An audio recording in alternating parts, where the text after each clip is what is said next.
ಚಿಕ್ಕೋಡಿಯಲ್ಲಿ ಮುಂಗಾರು ಮಳೆ ಕೈಕೊಟ್ಟಿರುವಂತಹ ಕಾರಣ ಬರಗಾಲದ ಪರಿಸ್ಥಿತಿ ನಿರ್ಮಾಣವಾಗಿದೆ. ಇಲ್ಲಿ ಉತ್ತರ ಕರ್ನಾಟಕದ ಜೀವ ನದಿಯಾಗಿರುವಂತಹ ಕೃಷ್ಣಾ ನದಿ ಬತ್ತಿ ಹೋಗಿದೆ.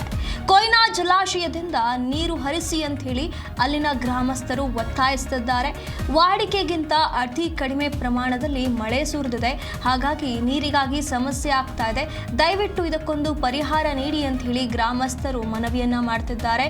ಬರಿದಾದ ಕೃಷ್ಣೆಯ ಒಳಲನ್ನ ನೋಡಿ ಈಗ ರೈತರು ಆತಂಕಕ್ಕೆ ಒಳಗಾಗಿರುವಂತೂ ಬೆಳಗಾವಿ, ಬಾಗಲಕೋಟೆ, ವಿಜಯಪುರದ ಜೀವನದಿಯಾಗಿದ್ದಂತಹ ಕೃಷ್ಣಾ ನದಿ ಬತ್ತಿರೋದನ್ನ ಕಂಡು ಅಲ್ಲಿನ ಅನ್ನದಾತರು ಕಂಗಾಲಾಗಿದ್ದಾರೆ. ಕೇವಲ ಜನರಿಗಷ್ಟೇ ಅಲ್ಲದೆ ಪ್ರಾಣಿ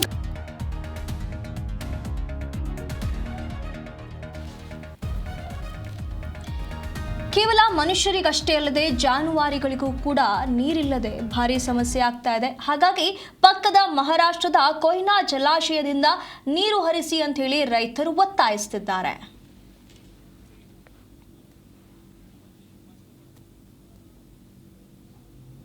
ಮೇ ತಿಂಗಳೊಳಗೆ ಮುಂಗಾರು ಮಳೆ ಆಗ್ತೈತ್ರಲ್ಲ, ಅವಾಗ ಹೊಳಿದಂದ್ರೆ ಹೊಳಿ ತುಂಬ್ತಿತ್ತು, ಸಮಸ್ಯೆ ಬರ್ಲಾಗ್ತೈತ್ರಿ.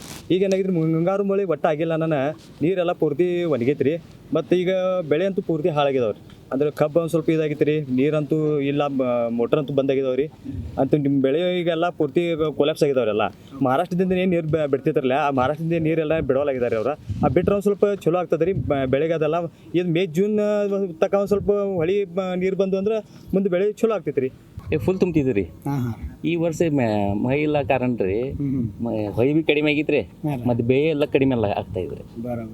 ಈಗ ರೀ ಈಗ ರೈತರೆಲ್ಲ ಕೆಲವೊಂದಿಷ್ಟು ಬಿತ್ತನೆ ಮಾಡಿದಾರ್ರಿ, ಅವ್ರು ಹೆಂಗ್ರಿ ಹಂಗಾರ ಅವಾಗೆಲ್ಲ ಒಣಗಾತಾವ್ರಿ? ಈಗ ಒಣಗಾತಾವ್ರಲ್ಲ. ಈಗ ನಮ್ಮ ಸೈಡ್ ರೀ, ಈಗ ಮಹಾರಾಷ್ಟ್ರದಿಂದ ನೀರು ಬಿಟ್ಟಿರ್ತೀವ್ರಿ, ಇಲ್ಲಿ ನಮ್ಮ ಹೊಯ್ ಬಿ ತುಂಬ್ತಿದ್ರಿ, ಮತ್ತೆ ನಮ್ಮ ಇಲ್ಲಿ ರೈತರಿಗೆ ನೀರು ಬಿ ಅನುಕೂಲ ಆಗ್ತಿದ್ರಿ. ಈಗ ನೀರಿಲ್ಲಾಗನ ಸಮಸ್ಯೆ ಭಾಳ ಸಮಸ್ಯೆ ಆಗ್ತಾ ಇದೆ. ಈಗ ಏನೇನು ಬೆಳೆದಾರ್ರಿ? ಈ ಒಂದು ಚಿಕ್ಕೋಡಿ ಭಾಗದಲ್ಲಿ ಮುಂಗಾರು ಮಳೆ ಸರಿಯಾದ ಮಟ್ಟದಲ್ಲಿ ಸುರಿಯದೇ ಇರುವಂತಹ ಕಾರಣ ಇಲ್ಲಿ ಬರದ ಪರಿಸ್ಥಿತಿ ನಿರ್ಮಾಣವಾಗಿದೆ. ವಾಡಿಕೆಗಿಂತ ಅತಿ ಕಡಿಮೆ ಮಳೆಯಾಗಿರುವಂತಹ ಕಾರಣ ಈ ರೀತಿಯಾದಂತಹ ಪರಿಸ್ಥಿತಿ ನಿರ್ಮಾಣವಾಗಿದೆ ಅಂತ ಹೇಳಿ ಗ್ರಾಮಸ್ಥರು ಹೇಳ್ತಾ ಇರುವಂಥದ್ದು. ಈಗ ಕೃಷ್ಣಾ ನದಿಯನ್ನ ಎಲ್ಲರೂ ಕೂಡ ನಂಬಿಕೊಂಡು ಇದ್ದಂಥದ್ದು. ಆದರೆ ಈ ನದಿ ಬರಿದಾಗಿರುವಂತಹ ಕಾರಣ ಈಗ ಎಲ್ಲರಲ್ಲೂ ಕೂಡ ಆತಂಕ ಸೃಷ್ಟಿಯಾಗಿದೆ. ಅನ್ನದಾತರು ಕಂಗಾಲಾಗಿ ಕೂತಿದ್ದಾರೆ. ಬೆಳಗಾವಿ, ಬಾಗಲಕೋಟೆ, ವಿಜಯಪುರದ ಜೀವನದಿ ಆಗಿದ್ದಂತಹ ಕೃಷ್ಣ ಬತ್ತಿ ಹೋಗಿರುವಂತಹ ಕಾರಣ ಇದಕ್ಕೊಂದು ಪರಿಹಾರ ನೀಡಿ ಅಂತ ಹೇಳಿ ಬೇಡಿಕೊಳ್ತಿದ್ದಾರೆ. ಪಕ್ಕದ ಮಹಾರಾಷ್ಟ್ರದ ಕೊಯ್ನಾ ಜಲಾಶಯದಿಂದ ನೀರು ಬಿಡಿ ಅಂತ ಹೇಳಿ ಈಗ ಒತ್ತಾಯವನ್ನ ಮಾಡ್ತಾ ಇರುವಂತದ್ದು. ತಮ್ಮ ಸಮಸ್ಯೆಗಳನ್ನ ಆಲಿಸಿ ತಮ್ಮ ಸಮಸ್ಯೆಗಳಿಗೆ ಪರಿಹಾರವನ್ನ ನೀಡಿ ಅಂತ ಹೇಳಿ ತಮ್ಮ ಮನವಿಯನ್ನ ಮಾಡ್ತಿದ್ದಾರೆ.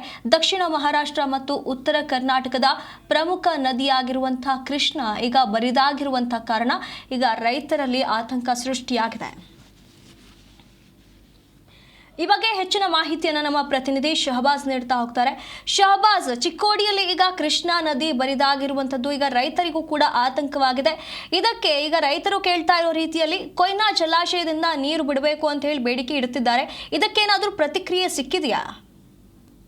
ಹೌದು ಸುನಿಧಿ, ಏನಂತಂದ್ರೆ ಮಾನ್ಸೂನ್ ಮಳೆ ಏನು ಕೈಕೊಟ್ಟಿರೋ ಹಿನ್ನೆಲೆಯಾಗಿ ಏನು ನಮ್ಮ ಬೆಳಗಾವಿ, ಆಮೇಲೆ ಬಿಜಾಪುರ, ಬಾಗಲಕೋಟೆ ಏನು 3 ಜಿಲ್ಲಾ ಏನು ಜೀವ ನದಿಯಾಗಿರುವಂತಹ ಕೃಷ್ಣಾ ನದಿ ಒಣಗಿರೋ ಬೆನ್ನಲ್ಲಿ ರೈತರು ಏನು ಮೊದಲೇ ಏನು ಒಂದೇ ಮಳೆ ಬಿದ್ದಿತ್ತು, ಅದರ ಮೇಲೆ ಬೆಳೆ ಮಾಡಿದ್ರು.